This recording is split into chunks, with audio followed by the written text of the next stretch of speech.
Nós iremos falar nesta manhã de um assunto muito importante, que tem tudo a ver com a sua vida, tem tudo a ver com o seu passado, o seu presente e o seu futuro. Nós vamos falar de laços. Quem nunca caiu num laço? Você vai entender melhor. 1 Samuel, capítulo 18, a partir do versículo 20. Saul, ele prepara um laço para Davi. Só que ele vem apresentando coisas maravilhosas. Nada mais, nada menos que a mão da sua filha, Mical. Nada mais, nada menos que o fato de Davi se tornar genro de Saul. O que significa, naquele momento, significava tomar posse do reino, fazer parte de uma família real. E ele, que era um plebeu, um desconhecido, que vivia tomando conta das ovelhas no campo, como se fosse, no dito popular hoje, assim, um Zé Ninguém, um João Ninguém, um ninguém da vida. E ele recebe essa oferta em se casar com a sua filha. Mas por quê? Qual o motivo de Saul fazer isso? Porque Davi tinha acabado de vencer Golias. Ele tinha acabado de matar o filisteu Golias, que era invencível, aonde todo o seu exército se escondeu. E Davi se apresentou, lutou e venceu. E aí Saul começou a ficar preocupado, porque ele percebeu, opa, peraí, esse menino, esse garoto, ele é valente, ele é corajoso. Estou percebendo que Deus é com ele. E ele vai assumir o meu trono. Ele vai colocar a coroa, mais cedo ou mais tarde, na sua cabeça e vai tomar a minha autoridade. Então deixa eu armar para ele uma armadilha. Aí diz assim, 18, versículo 20, mas Mical, a outra filha de Saul, amava Davi. Contaram-no a Saul e isso lhe agradou. Disse Saul, eu lhe darei para que ela lhe sirva de laço, para que a mão dos filisteus venha a ser contra ele. Então está bem claro que Saul estava armando um laço contra Davi. Pelo que Saul disse a Davi, com esta segunda, por que segunda? Porque já tinha oferecido a primeira filha. Com esta segunda serás hoje meu genro. Ordenou Saul aos seus servos, falai confidencialmente, em outras palavras, em secreto. Vocês vão lá e fala para Davi dizendo assim, eis que o rei tem afeição, eis que o rei gostou de você, ele se agrada de você. Tudo isso para enganar, para armar o laço para Davi. Os servos de Saul falaram estas palavras a Davi, o qual respondeu, parece-vos coisa de somenos ser genro do rei?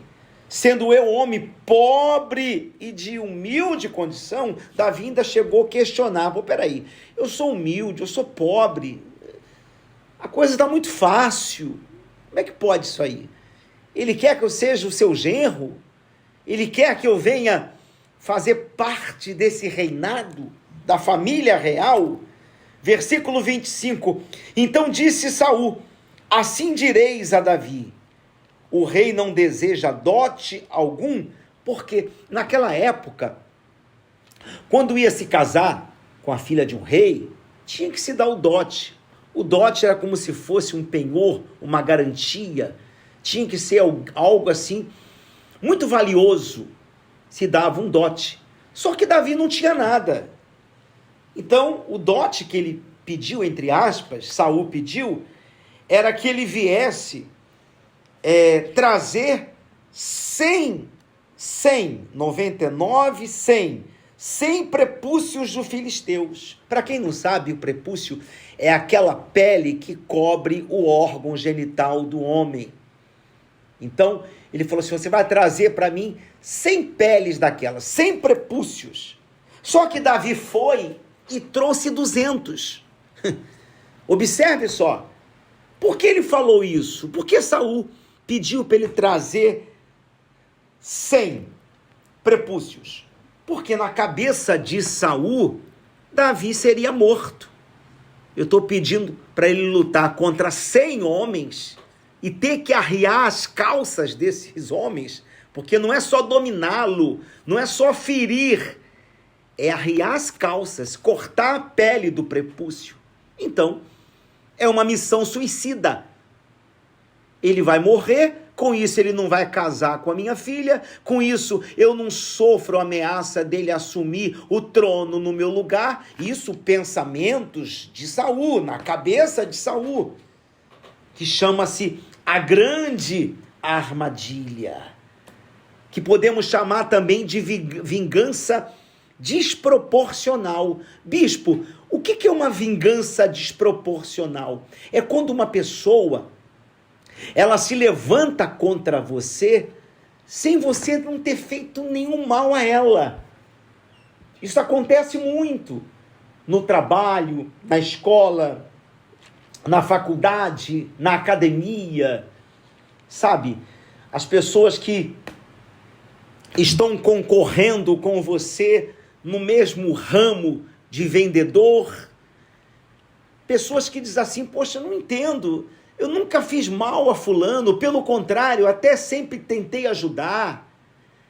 No caso do cristão, eu oro por fulano, por ciclano, e quanto mais eu oro, mais essa pessoa quer o meu mal.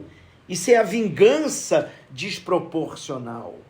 Você pode deixar sua Bíblia marcada aí, com marcador, em 1 Samuel 18, porque eu vou lhe mostrar, biblicamente falando, o que é uma vingança desproporcional. Você encontra isso no livro de Mateus. Mateus capítulo 12. Você vê que não só os profetas passaram por isso, os discípulos, mas Jesus, ele passou. Diz assim, ó, estou abrindo aqui a minha Bíblia, Mateus 12, no versículo 14, diz assim, ó, olha, como é forte. Retirando-se, porém, os fariseus conspiravam contra ele sobre como lhe tirariam a vida.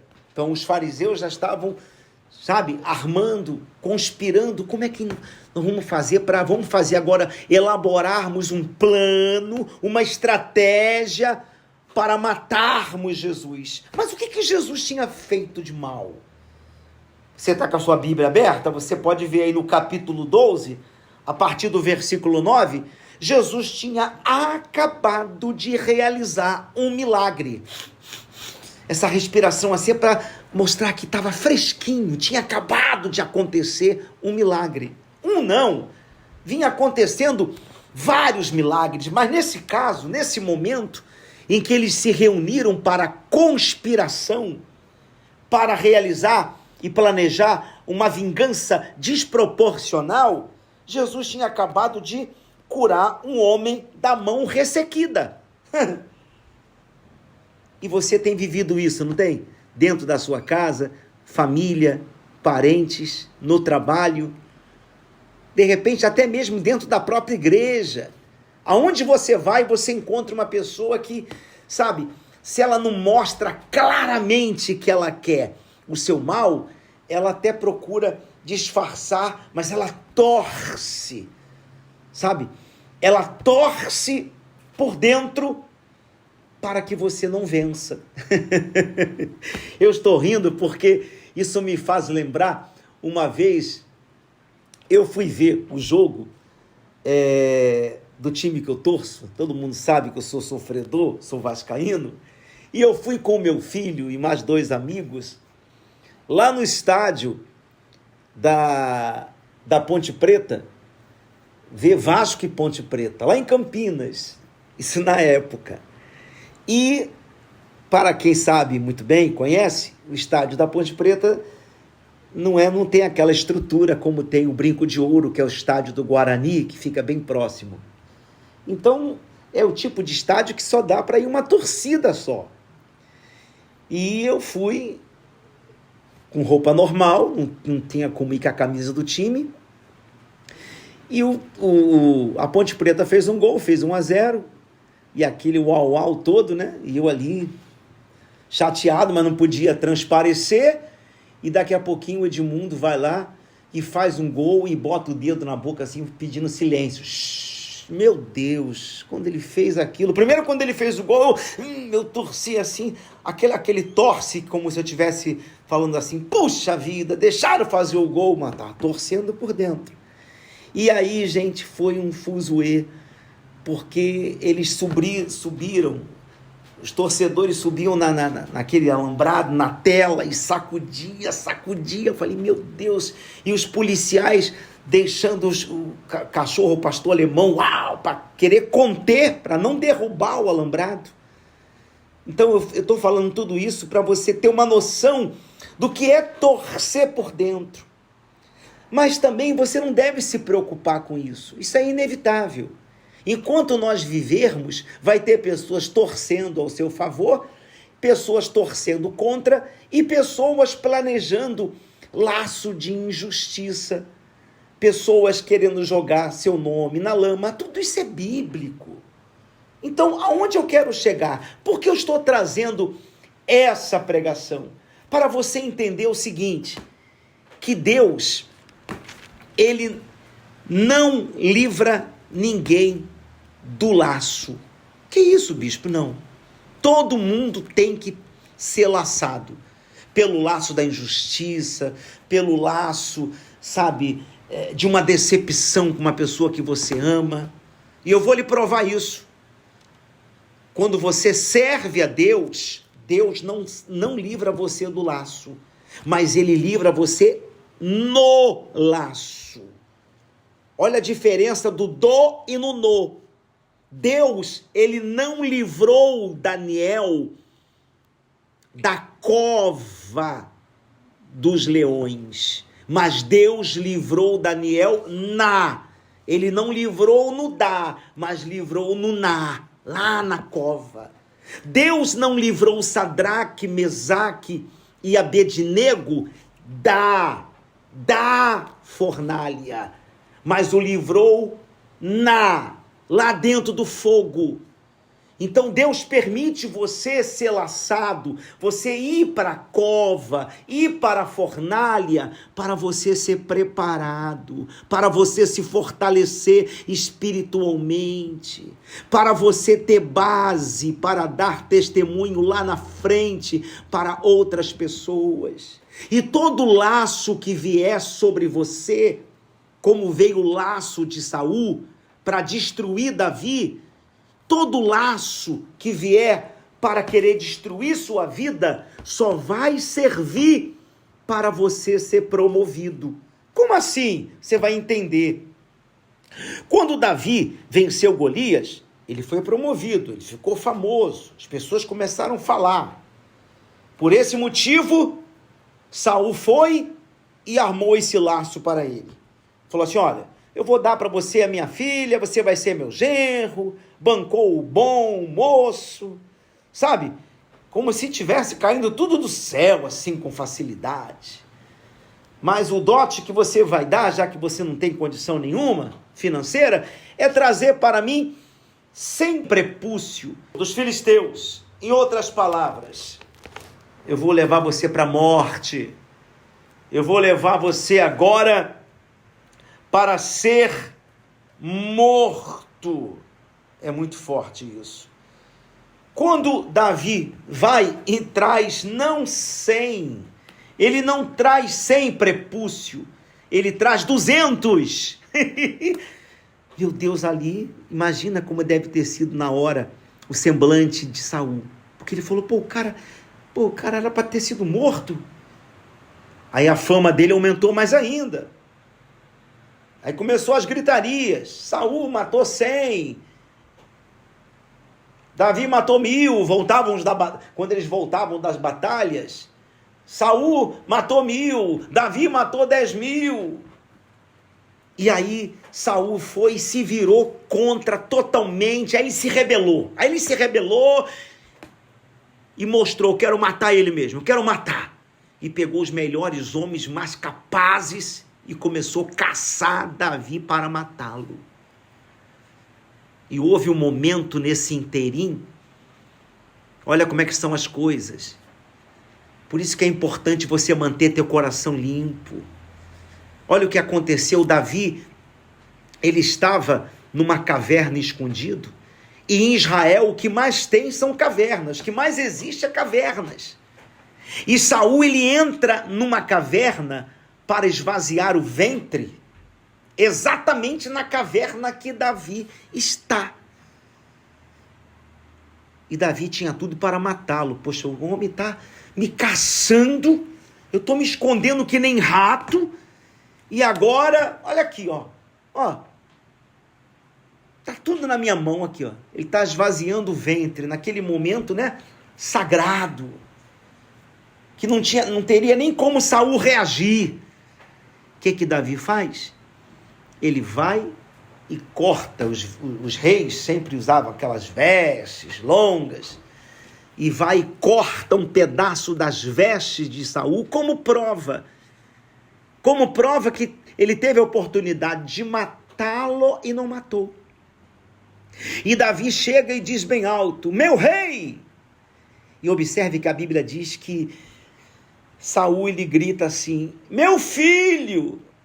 Já percebeu? Quem carrega vingança desproporcional, às vezes, que Deus tenha misericórdia de mim, mas é verdade, gente. Às vezes a pessoa, ela acaba agindo até como se fosse um bipolar. Porque olha só, ele estava com ódio, querendo matar.